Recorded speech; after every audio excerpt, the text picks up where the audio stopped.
Good morning friends. સર્વોપરી કોલેજના online લેક્ચરમાં આપ સૌનું હાર્દિક સ્વાગત છે.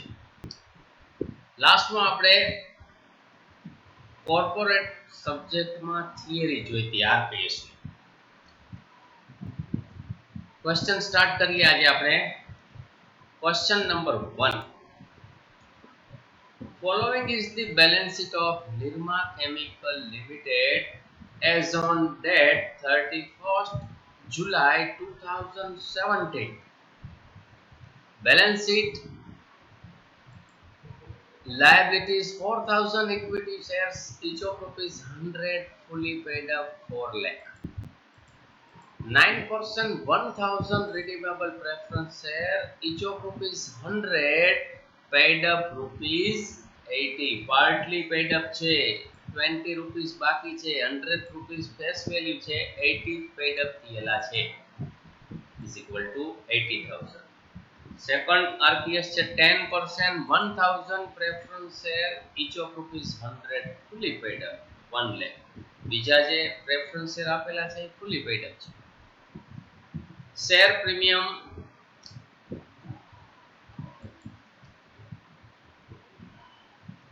$10,000, general reserve 75,000, P&L account 35,000 and creditors 1 lakh.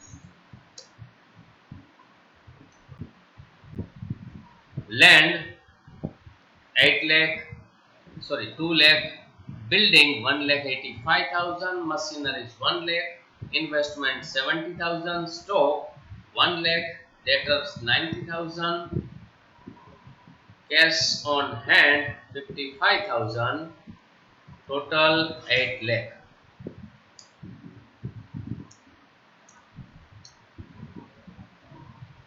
Paragraph: the company has decided to redeem both type of preferred shares at 10% premium after complying with necessary provision of Companies Act. both type of preference share, બંને પ્રકારના preference share આપણી પાસે balance શીટમાં જુઓ અહીંયા 9% and 10%, both type બંને પ્રકારના preference share છે, બંનેને redeem કરવાના છે. કઈ રીતે redeem કરવાના છે?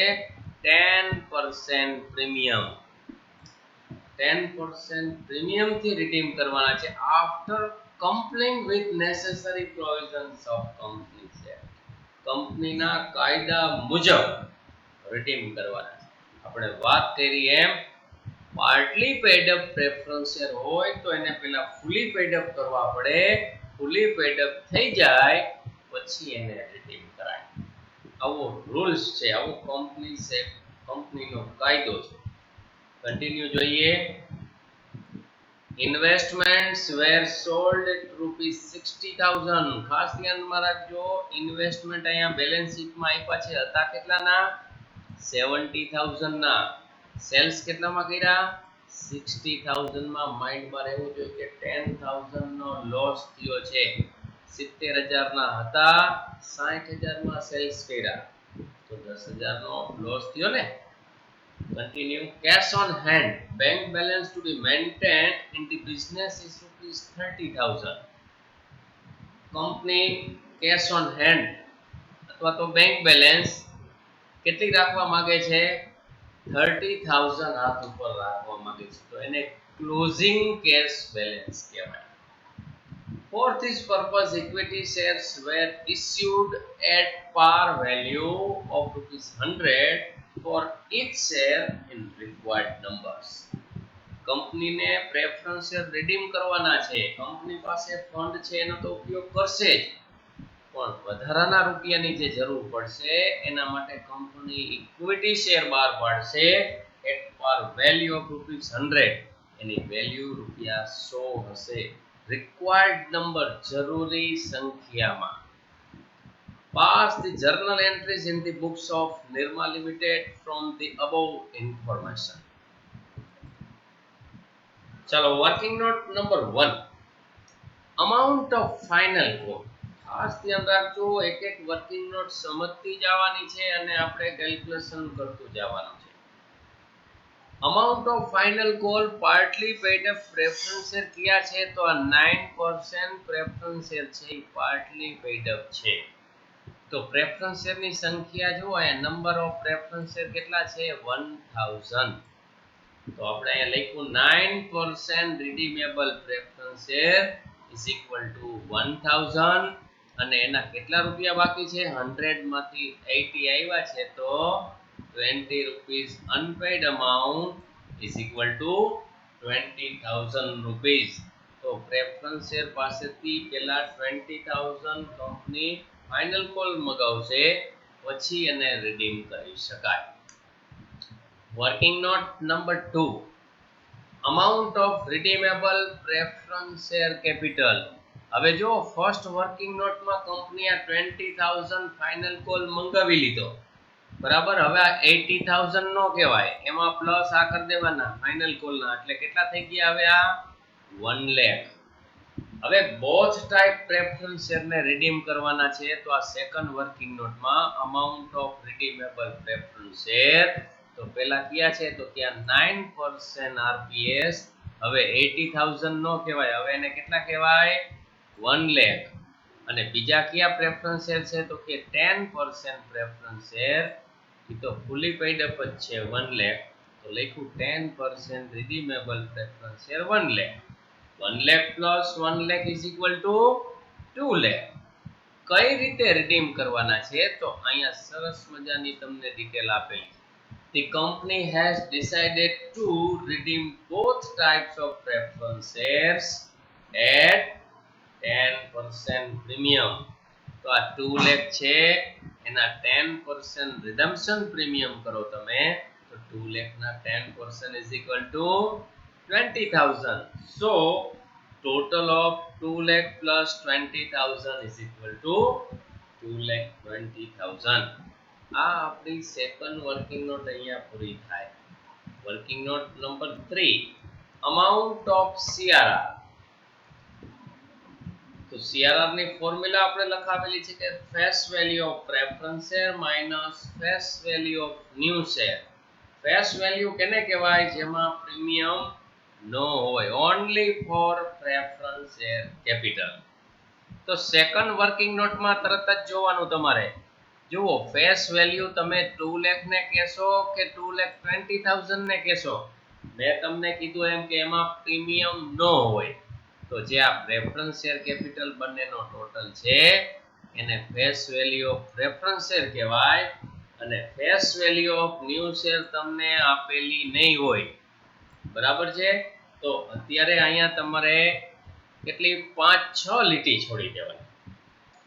આ ફોર્મ્યુલા લખી એના નીચે 2 લાખ લખવાના માઈનસ જગ્યા છોડી દેવાની, એના નીચે 5-6 લીટી છોડી અને વર્કિંગ નંબર 4 સ્ટાર્ટ કરવાની.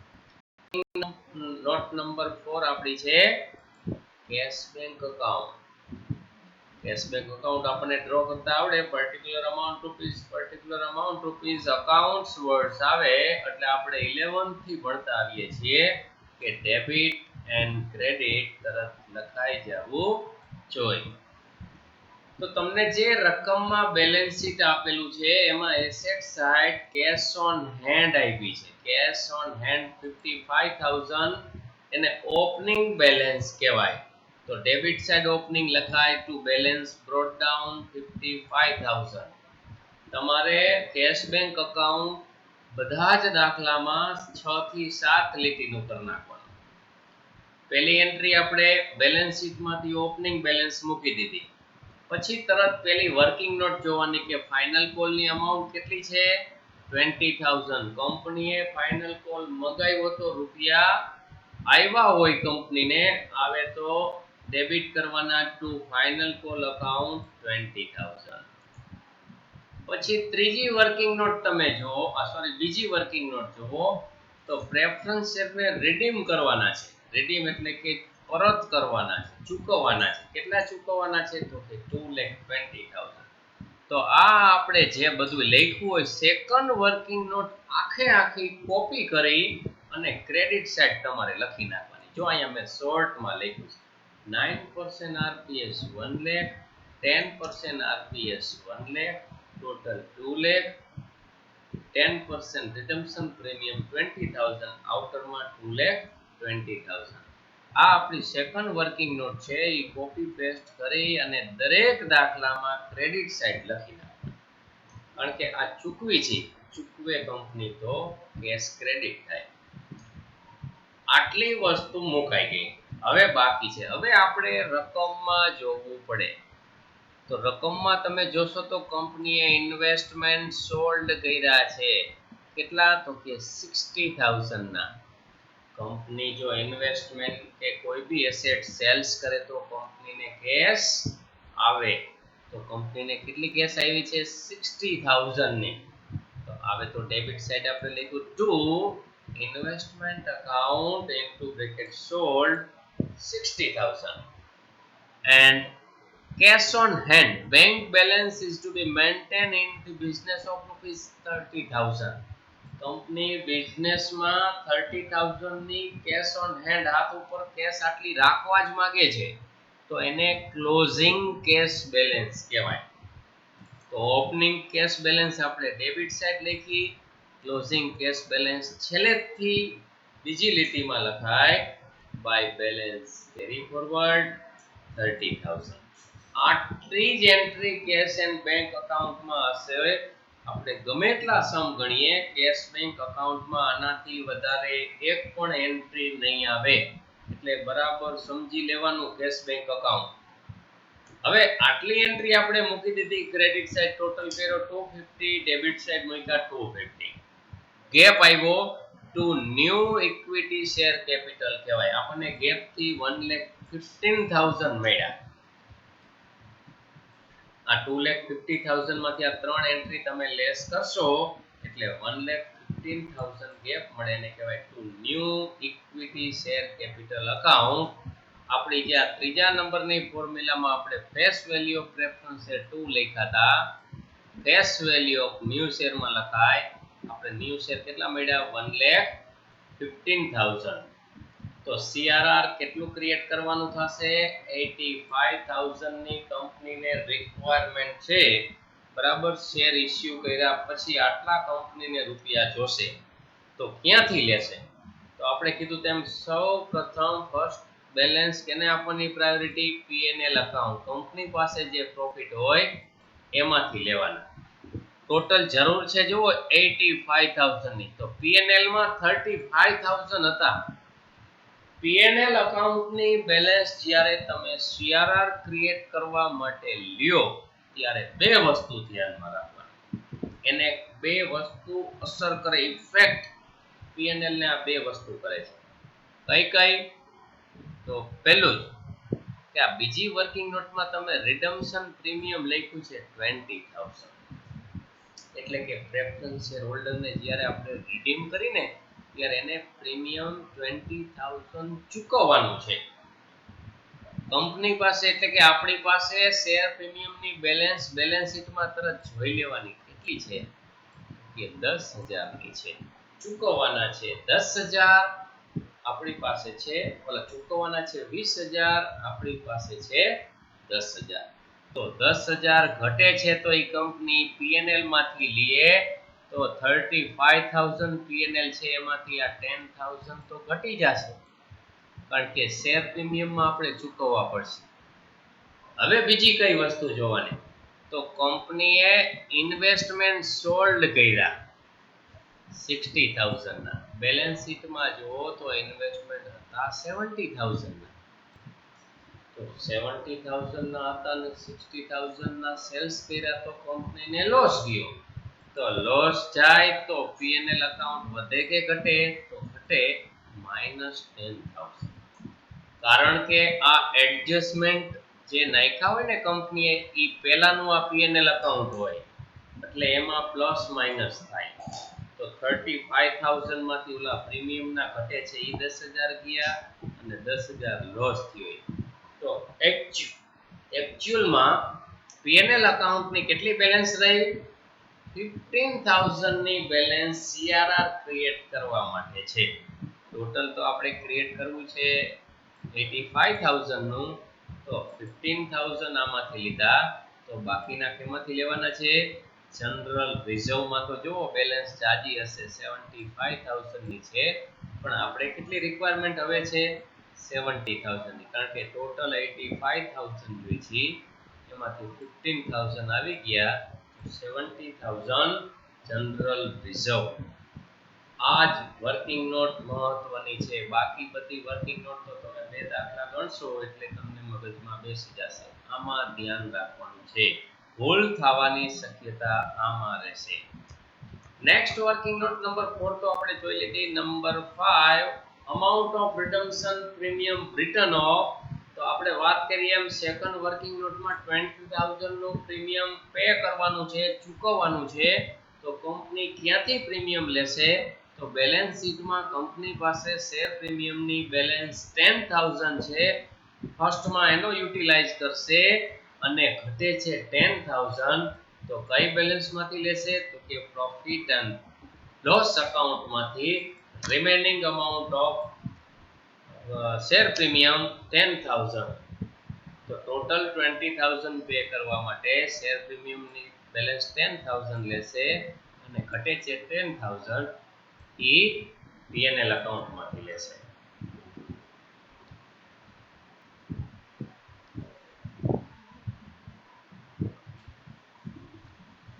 નેક્સ્ટ આટલી વર્કિંગ નોટ આપણે આવે, બરાબર. આમાં બોનસ શેરની ડિટેલ્સ આપેલી નથી, એટલે બોનસ શેરની કઈ વર્કિંગ નોટ ન થાય. આપણને ફાઇન્ડ આઉટ કરવાનું શું કીધું છે? Pass the journal entries in the books of Nirma limited from the above information. Journal entry આપણે પ્રિપેર કરવાની છે. Journal entries in the books of Nirma limited. તમે વર્કિંગ નોટ બધી લખેલી હશે. મેં તમને વાત કરી છે કે પહેલા તમારે રકમ લખી લેવાની, પછી ઓલી વર્કિંગ નોટ લખાઈ જાય, સમજાતું જાય એમ વિડિયો આપણે ઊભો રાખતું જવાનું, પછી વર્કિંગ નોટ તમારી સામે બુકમાં હોય એટલે એના ઉપરથી જર્નલ એન્ટ્રી પહેલા જોઈ લેવાની, પછી લખવાની. Journal entries in the books of Nirma limited number 1. First working નોટમાં જોજો, final call account debit 20,000 to 9% preference share capital account credit 20,000. First working નોટમાં ફાઇનલ કોલની જે અમાઉન્ટ છે એ આપણે લખવાની છે. હવે કંપનીને રિસીવ થાય છે આ ફાઇનલ કોલ મંગાવ્યો. સેકન્ડ એન્ટ્રી શેની કરવાની છે? ફાઇનલ કોલ રિસીવ થાય છે. રિસીવ થાય તો બેંક કેશ આવે. Bank account debit 20,000 to final call account credit 20,000. Entry number 3.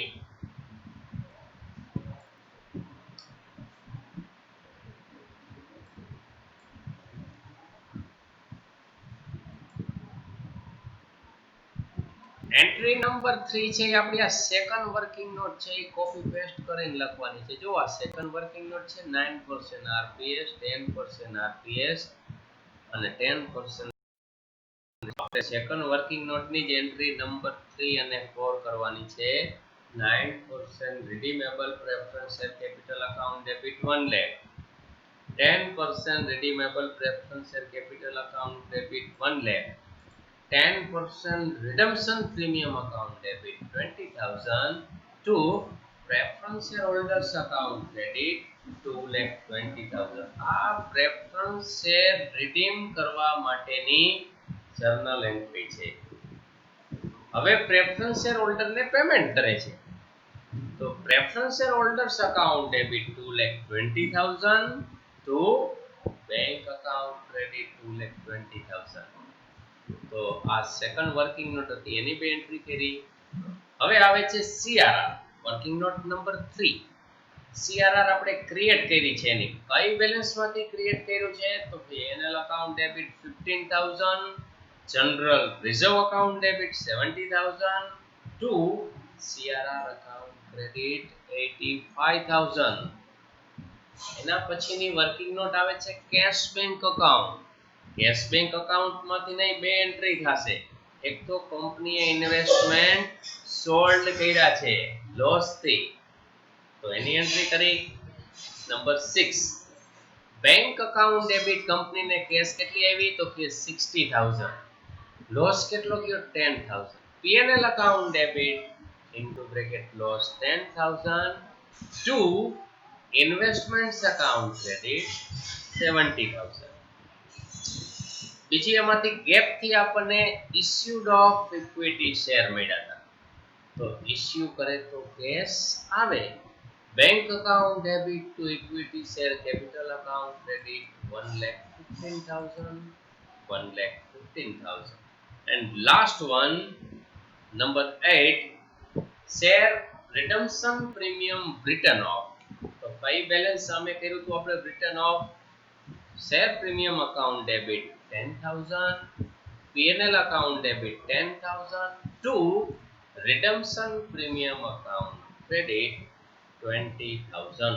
તો આ 20 માર્કનો સમ હશે, બરાબર છે. પણ હજી આટલું જ નહીં, આના પછી બેલેન્સ શીટ પણ આવશે, પણ આ દાખલામાં આપણને જર્નલ એન્ટ્રીઝ કીધી હતી, તો અહીંયા આપણો સમ કમ્પ્લીટ થાય છે. તો મિત્રો ખાસ તમારે ધ્યાન રાખવાનું છે, મિનિમમ મેં વાત કરી એમ કોર્પોરેટનો અકાઉન્ટ 2 વખત તો રિફર કરવો જ પડશે, વિડીયો તમારે 2 વખત તો મિનિમમ જોવો જ પડશે, તો વધુ તમને મજા આવશે, વધુ ખ્યાલ આવશે, વધુ સમજાશે. ઓકે, નેક્સ્ટ લેક્ચરમાં next sum. Thank you very much.